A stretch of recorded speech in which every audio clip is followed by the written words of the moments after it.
Why do you want to work out? What is your goal?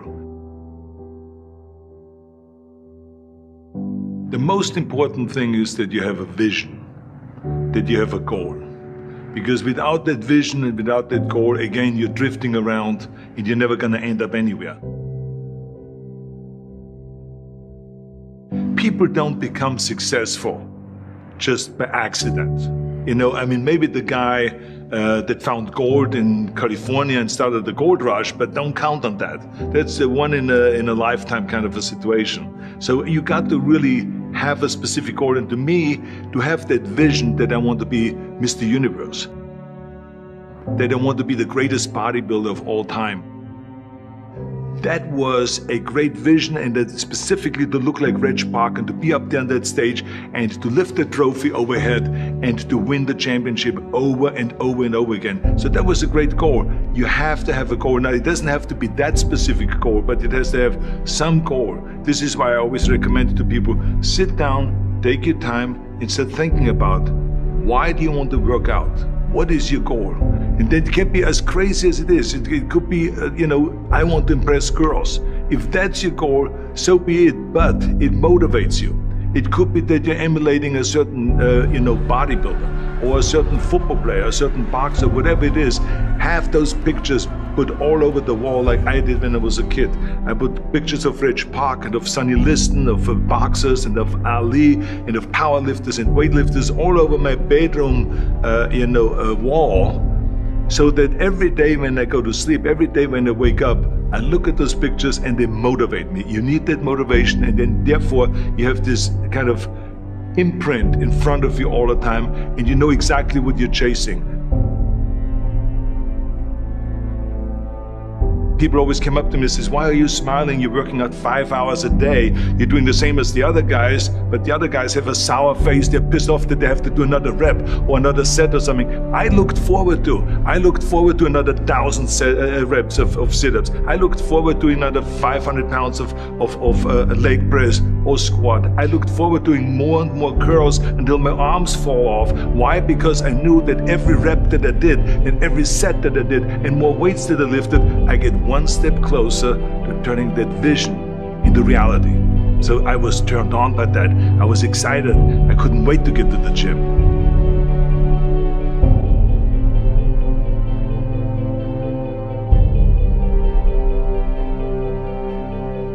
I remember that when I weighed 245 pounds, and Bob Rafelson, the director of Stay Hungry, said to me that I'm interested in having you come in for a reading and work on your acting and all this, because I'm interested in having you in a movie to star with Jeff Bridges and with Sally Fields.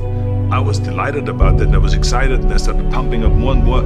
And then he said, but I don't want you to weigh more than 210 pounds. You want me to be in the movie, but I'm weighing 245, 246. I say, I just won the Olympia, I say, which was 1974, and I was really at my biggest. And but he demanded that, and he says, look, it's very simple.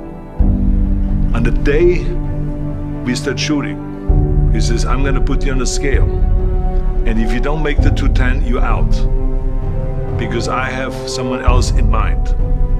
And I worked on it. I started visualizing myself very clearly as a lean athlete, because that's the only way I could lose that weight and all of a sudden get interested in running more, because up until that point I ran like 3 miles after training or before training or whatever, but now all of a sudden it was 5 miles, 6 miles, 7 miles, 8 miles, and they even ran mini marathons in order to lose the weight, and I did everything with high reps, and I was watching my diet, what I eat and all those kind of things. But the day before, I remember we were in Birmingham, Alabama. The day before I was at the YMCA with Bob Rafelson. He was swimming and I was working out, and I was running. There was a track there and I was running. He says, let's step on the scale. And I stepped on the scale and I weighed 209. So it just shows to you what is possible if you visualize exactly what you want to look like.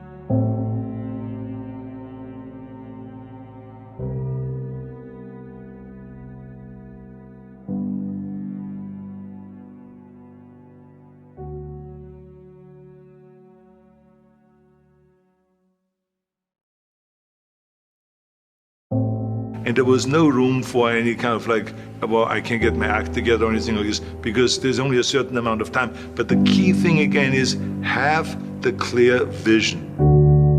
Have the specific goal of what you want to accomplish, because then you never go to the gym and you say, the day I feel down a little bit, I don't know what it is all about, I don't know my life, I'm confused. No, I tell you that I was a perfect example of someone that was not confident at all.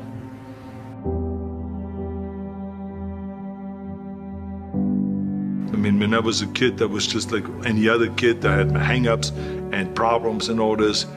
But when I joined the weightlifting club and I won my first little trophy because I did the best clean and jerk, and then we went to another meet and I won another little trophy, I started feeling like somebody.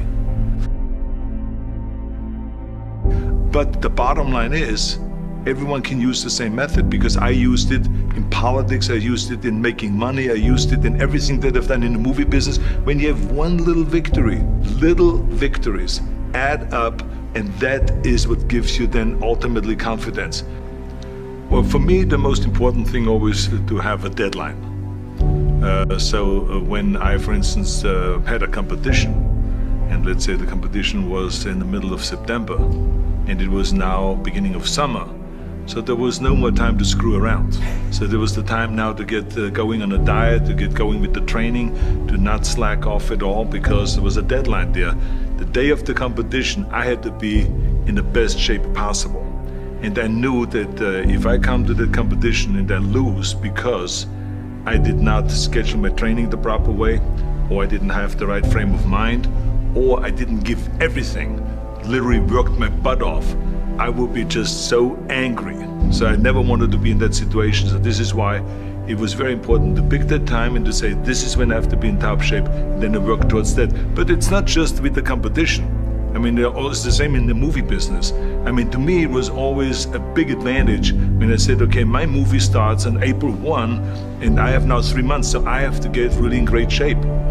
So you pick those times. It could also be that you have no movie and you have no Mr. Olympia or no Mr. America, no Mr. Universe coming up or any of those things. But you say to yourself, the summer starts in June.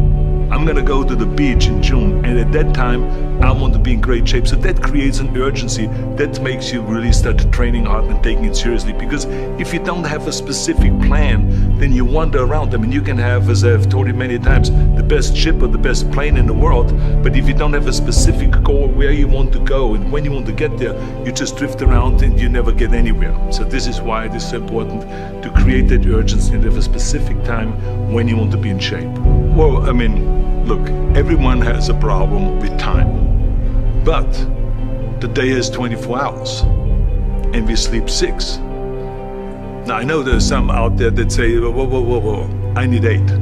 Well, I say just sleep a little faster, because the bottom line is we have 6 hours of sleep, 24 hours are available, so you have 18 hours now available to your work, your family, your hobbies, and also to learn something new or to do something new, which could easily be that you want to learn a new language, or that you want to read as a New Year's resolution, I have to read a book every week, or you say, I'm gonna go and reshape my body. So you're gonna go and take this hour out of your schedule and say, I'm gonna train an hour every day. So this is, for most people, a huge challenge, but it is totally doable, I can tell them, because the kind of things that I did when I came to this country, I mean, I went to school, I was working in construction, I was working out my 5 hours a day, I was taking acting classes from 8 o'clock at night to 12 midnight, I was doing all of those things. I wanted to make sure that out of the 24 hours of the day, that I don't waste one single hour. Those hours were too precious. And so there I just want to tell people, don't give me this thing, I have a difficult time with the time and I don't have time for this and I don't have that. You have time, you make the time.